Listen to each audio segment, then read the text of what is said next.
안녕하세요. 아욱이네 사랑방입니다. 오늘은 삼국사기 깨기 4편을 보내드립니다. 전에 말씀드렸듯 삼국사기는 고려자 학자 김부식이 완성한 기전체 사서로 역사적 사실을 시대별로 기록한 본기와 인물의 업적을 기술한 열전 등으로 구성되어 있습니다. 신라, 고구려, 백제 가운데 신라의 역사를 담은 신라 본기로 시작하고요. 신라 본기에 따르면 신라의 3대 임금까지는 시조인 박혁거세의 아들과 손자가 이어받습니다. 그러나 4대 탈해왕은 2대 남해왕의 사위로 성은 박씨가 아닌 석씨입니다. 3대 유리왕은 2대 남해왕의 아들이요. 탈해왕은 남해왕의 사위니까 유리왕이 아들이 아닌 매형에게 왕위를 물려준 것이죠. 그런데 4대 탈해왕의 뒤를 이은 5대 파사왕은 유리왕의 둘째 아들입니다. 탈해왕의 아들이 아니고요. 왕의 성이 석씨에서 다시 박씨로 바뀐 겁니다. 탈해왕이 4대 임금이 된 것은 3대 유리왕의 유언에 따른 것이라고 돼 있는데 아들들이 그 유언을 그대로 따른 것이나 4대 탈해왕이 다시 유리왕의 아들에게 왕위를 물려준 것 모두 예사롭지 않게 여겨집니다. 물론 이 과정에서 실제로는 왕위 쟁탈전이나 권력투쟁이 있었을지도 모릅니다. 그러나 기록상으로는 외삼촌과 조카 사이에 큰 싸움 없이 왕위가 양보되고 이양되었음을 알 수 있습니다. 당시만 해도 왕위 계승을 둘러싸고 친족 간에 피비린내 나는 다툼은 없었던 모양입니다. 아무튼 신라의 5대 임금은 다시 박혁거세의 자손으로 3대 유리왕의 둘째 아들인 파사왕이 맡게 됩니다. 장남을 제치고 말입니다. 그럼 장남은 어떻게 되었을까요? 찬찬히 보시면서 구독과 좋아요, 알림 설정으로 응원해 주시면 감사하겠습니다. 신라 5대 왕 파사이사금 공공년.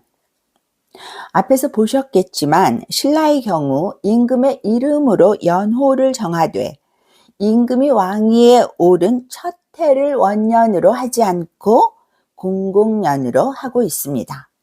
살펴보니 왕이 즉위한 해까지는 이전 임금의 연호를 사용하고 그 다음 해를 새 임금의 원년으로 표기한 듯합니다. 연호가 겹치지 않도록 한 것이죠. 그럼 파사왕의 기록을 전해드리겠습니다. 파사이사금이 왕위에 오르니 그는 유리왕의 둘째 아들이다. 왕비는 김씨 사성 부인이니 허루갈문왕의 딸이다. 애초에 탈해가 죽었을 때 신하들은 유리의 태자인 일성을 왕위에 오르게 하려 하였다.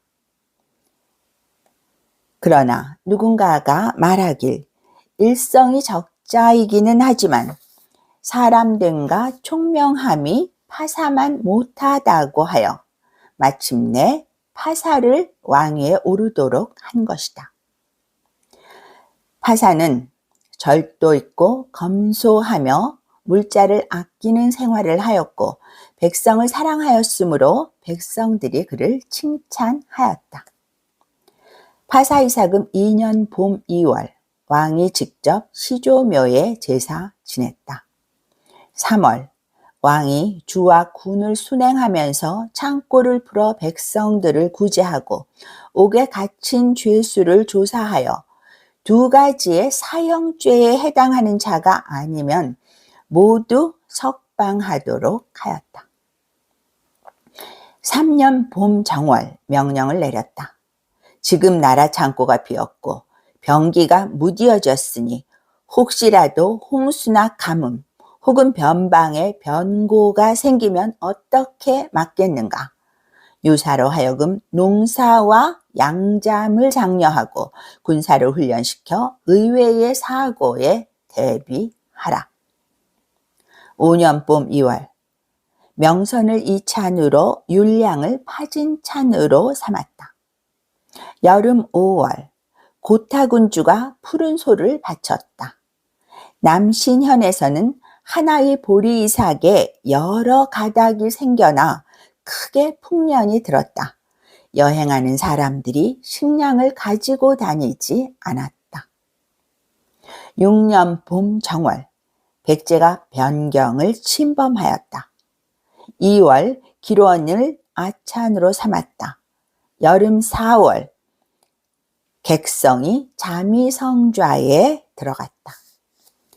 8년 가을 7월 왕이 내가 부덕함에도 불구하고 나라를 맡아 서쪽으로 백제를 이웃하고 남쪽으로 가야를 접하였으되 덕망은 백성들을 편안하게 하지 못하고 위엄은 외국을 두렵게 하기에 부족하였다.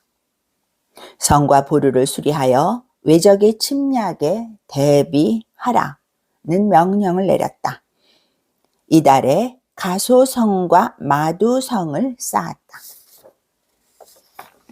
11년 가을 7월 10명의 사신을 파견하여 주주와 군주들을 조사하고 공무에 성실하지 않거나 농토를 많이 황폐하게 한 자가 있으면 직급을 내리거나 사직토록 하였다. 14년 봄 정월 율량을 이찬으로 임명하고 계기를 파진찬으로 임명하였다.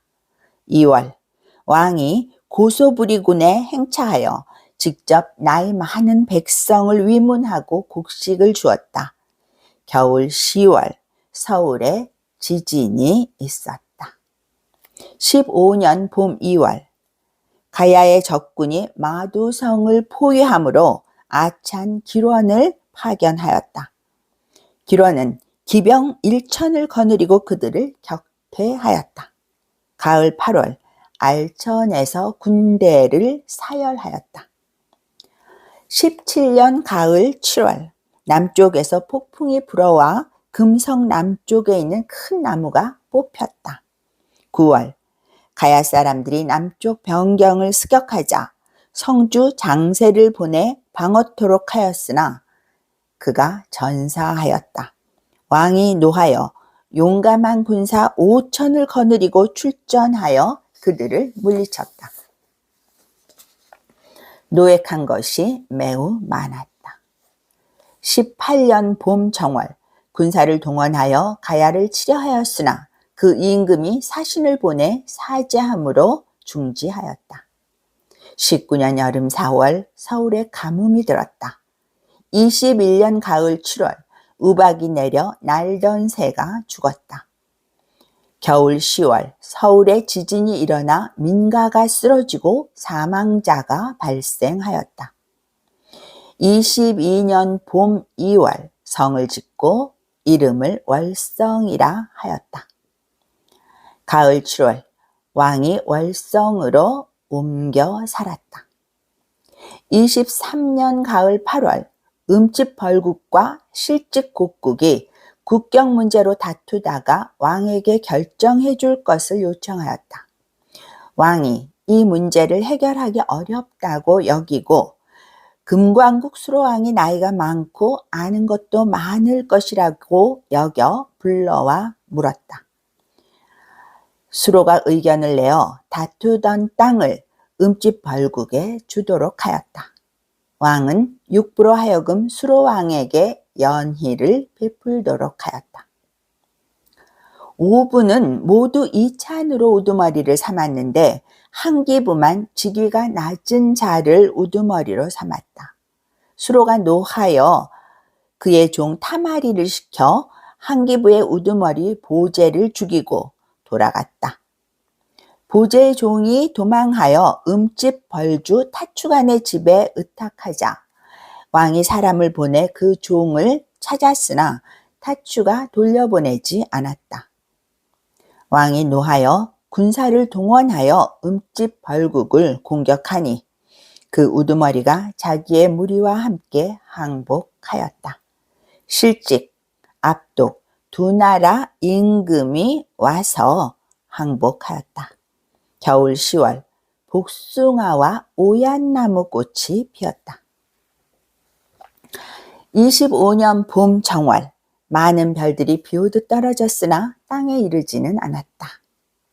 가을 7월 실직이 배반하자 군사를 보내 토벌, 평정하고 남은 무리들 남쪽 변경으로 옮겨 살도록 하였다. 26년 봄 정월 백제가 사신을 보내 화해를 요청하였다. 2월 서울에 석자 깊이의 눈이 내렸다. 27년 봄 정월 왕이 압독에 행차하여 가난한 백성들을 구제하고 3월에 돌아왔다. 가을 8월 마두 성주에게 명령하여 가야를 정벌토록 하였다. 29년 여름 5월에 홍수가 났다. 백성들이 굶주림으로 각지에 사신을 보내 창고를 열어 구제토록 하였다. 군사를 보내 비지국, 다벌국, 촛팔국을 정벌하여 합병하였다. 30년 가을 7월에 메뚜기 떼가 곡식을 해치자 왕이 산천에 두루 제사를 지내고 기도를 드렸다. 메뚜기 떼가 없어지고 풍년이 들었다. 32년 여름 4월에 성문이 저절로 무너졌다. 5월부터 7월까지 비가 내리지 않았다. 33년 겨울 10월에 왕이 사망했다. 사릉원안에 장사 지냈다. 지금까지 삼국사기 깨기 4편으로 신라의 5대 임금인 파사왕의 시대를 전해드렸습니다. 파사왕 시대에 이르면 백제나 가야 등 주변 국가의 싸움이 빈번해집니다. 지진도 2번 이상 일어나고요. 신라시대의 경우 동해 중부와 남부의 지진이 잦았고 동해 중부와 남부의 지진이 잦았다는 얘기입니다. 62세의 나이로 즉위한 4대 탈해왕이 24년을 통치했으니 파사왕이 왕위에 오른 나이도 적지 않았을 텐데 33년을 다스렸다는 걸 보면 신라 초기 임금의 평균 수명은 꽤 길었던 듯합니다. 유전자였을까요? 정쟁에 덜 시달렸던 걸까요? 공기가 좋아서였을까요? 저도 궁금합니다. 구독과 좋아요, 알림 설정으로 응원해 주시면 감사하겠습니다. 감사합니다.